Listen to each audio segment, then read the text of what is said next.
l'ultima persona che farà la nomination per il gruppo degli eletti, ti chiedo di mettere l'auricolare. Ti chiedo semplicemente velocemente se il risultato del televoto ti ha sorpresa.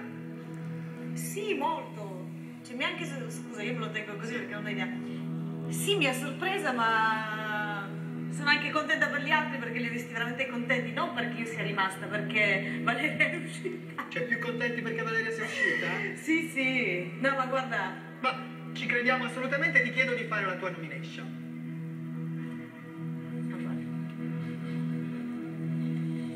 Ecco qui, ho usato il diminutivo, ma abbiamo capito chi è, velocemente. Abbiamo capito. Ma perché non saprei chi altro e poi comunque le altre persone almeno non sono così negative ultimamente come lui, quindi credo che meriti riposo e più pace in questo momento. Non l'eterno però, riposo normale. Va bene. Andrea, per te c'è... Grazie. Andrea, per te c'è Roberto Moses che è qui. Ciao Andrea! No, grande! Ciao Andrea!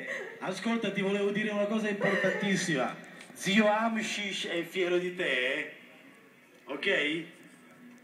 Mio zio, sì, me lo Soprattutto- sento vicino ogni giorno, soprattutto oggi.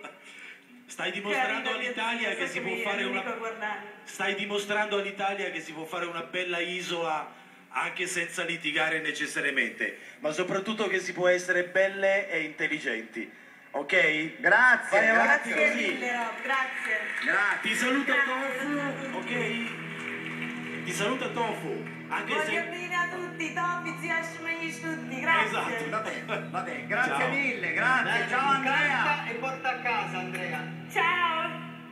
Grazie, bravi. Grazie a te. Grazie mille. Facciamo un riepilogo.